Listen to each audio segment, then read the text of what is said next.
This is Chapter 5 entitled Analyzing Vulnerabilities Part 2. Vulnerability mapping is the act of recognizing the connection between a vulnerability and its associated target. The target can be a person, process, device, technology, physical or non-computer object, and etc. Having this mapping gives you a reference for choosing attack techniques and exploits. A vulnerability map is more comprehensive than the results of a single scan. It is a tactical document that is informed by all of your vulnerability scans.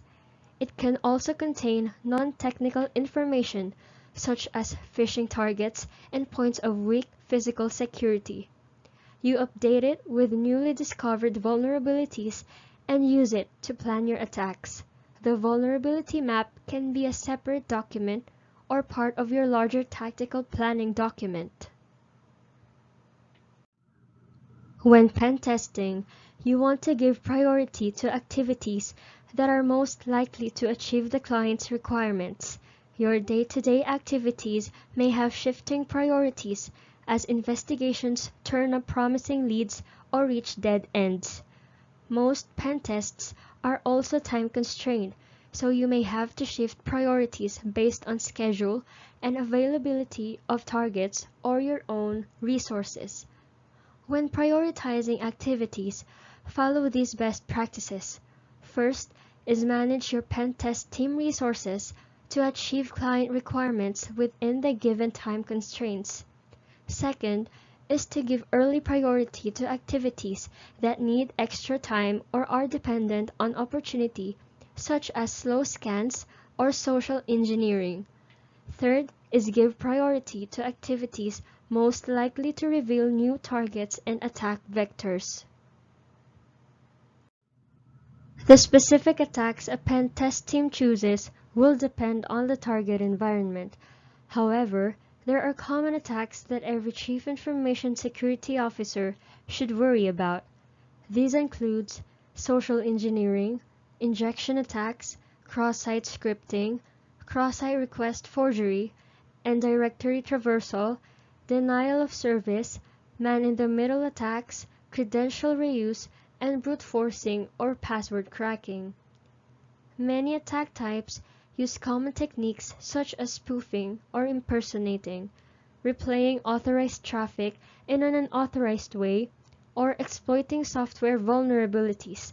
Most successful attacks today involve some level of social engineering, either through clicking trusted websites that have been compromised or sending malicious code or links through email or social media. Private networks tend to have fewer security controls than the internet, but they are harder for an outsider to access. You would have to find a way in.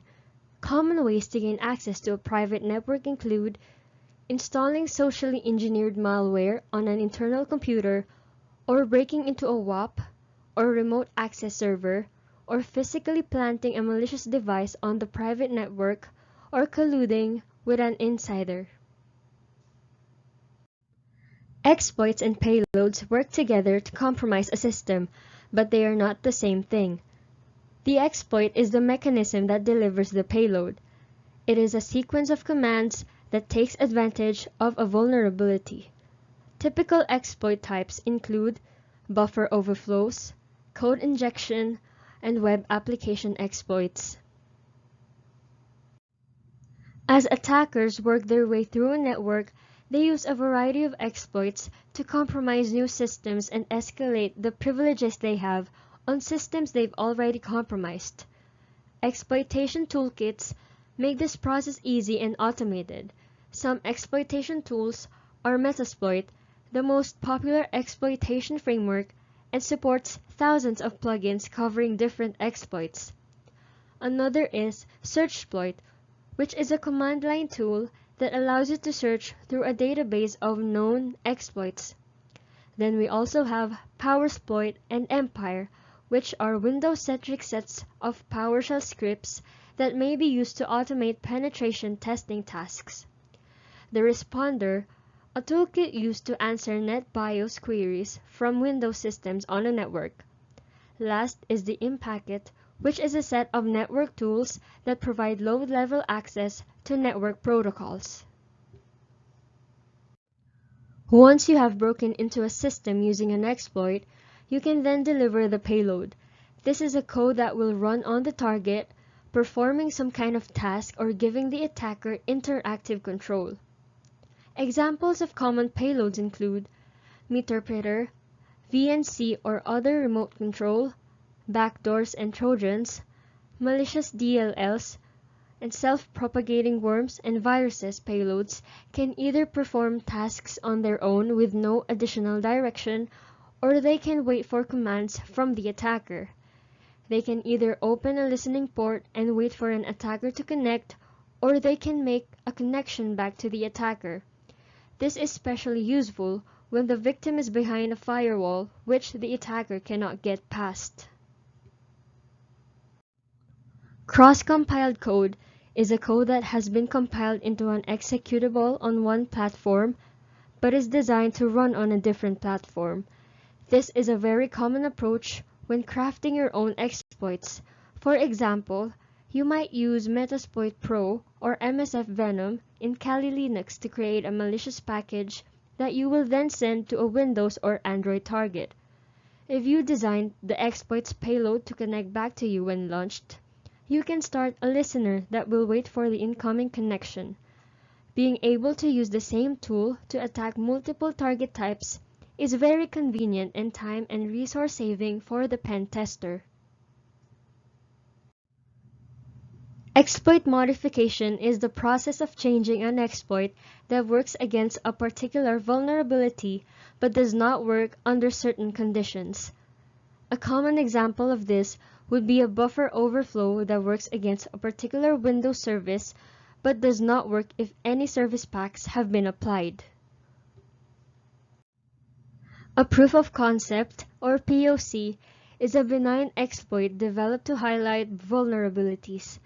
It is usually created by a security researcher and then demonstrated to the target organization or general public.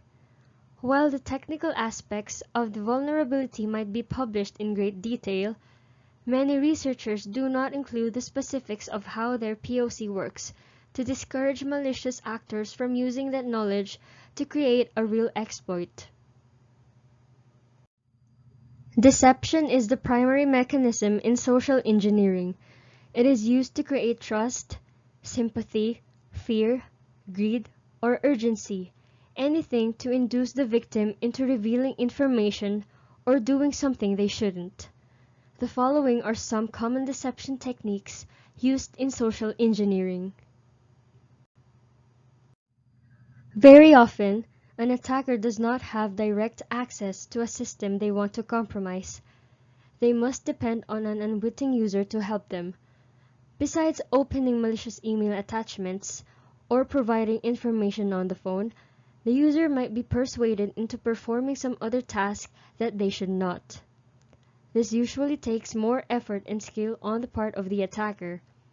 Examples include disabling or bypassing security controls, granting physical or network access, creating or resetting credentials, delivering messages, installing software, authorizing payments, connecting or disconnecting devices, or reconfiguring systems. A dictionary attack is the most straightforward type of automated password attack. A password cracking tool goes through a list of words until it either finds the password or exhausts the list. The hope is that the list is large enough to contain the password. Since most users choose simple, easy-to-remember passwords, chances are excellent that many common passwords can be found in the list. Security researchers have spent years collecting and collating word lists. Some online websites, under the guise of password strength testing, actually collect passwords from visitors to add to these lists. Most systems have policies that lock out a user after only a few wrong password attempts. However, There are several techniques you can use to bypass the limits. These include stealing a copy of the file or database that contains the user credentials and attempting to crack the passwords offline, or inducing the system to dump its passwords in hashed format so that you can crack them offline, or running the password cracker against a network service that does not have a lockout policy, or running the password cracker against a user account such as administrator or root that is exempted from a lockout policy. A rainbow table attack is a type of dictionary attack in which the passwords in the word list have been pre-computed into their corresponding hash values and then compressed in a highly efficient manner. This makes offline password cracking attacks faster. The cracker does not have to spend time computing the hash of every password it tries. Most operating systems do not store user credentials in clear text. Instead, they store hashes of the passwords. When a user logs on, the system takes the submitted password and hashes it. It then compares the result to the hash in its credentials file. If there is a match, the user is assumed to have supplied the correct password and is permitted entry. If you manage to steal the credentials file that contains the user's hashed passwords, you could conduct an offline attack on that file. If your dictionary contained pre-computed hashes instead of plain text passwords, your password cracker could simply compare the password hashes to the dictionary hashes until a match is found. The crack would be exceptionally fast. However, most hashes are considerably larger than the original password. The size of your dictionary could become unwieldy. A rainbow table is a compromise between a plain text table and a pure hash table. It uses a special reduction function to dramatically reduce the size of the dictionary. A credential brute force attack is one in which the attacker tries many passwords in the hope of eventually getting the right one. If the attacker's word list dictionary is exhausted, the cracking tool can then try variations of the passwords by substituting numbers or special characters for letters. It can also simply try combinations of characters until the password is found. If the password is used to create an encryption key, the attacker could alternatively try to guess the key. An example of this is a Wi-Fi password that is used to create a hexadecimal-based numeric key. The user need not guess the original password, but rather use other ways to extract the key and use it to access the system. If the password is short, such as a 4-digit PIN, an automated tool could go through all possible combinations in minutes. The longer and more complex the password, the harder it will be to break. If it is not practical to try to crack the password, the attacker might instead steal the password hash and supply that in place of the password itself. Here are some guidelines you can use as you leverage information to prepare for exploitation. Record vulnerability to target mappings in a document that you can use to plan your attacks. Prioritize attack activities based on value to the overall objective, time needed, probability of success, and political need. Choose exploits based on platform and ranking. Choose payloads based on platform, connection type, desired effect, and level of control. When possible, cross-compile exploits and payloads on a single system for convenience. If necessary, use modified exploits to attack target systems with different patch levels, chain exploits for greater success, and to make your attack more difficult to defend against.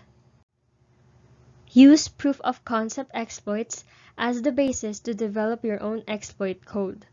If you are not a coder, use the POC to search for someone else's code.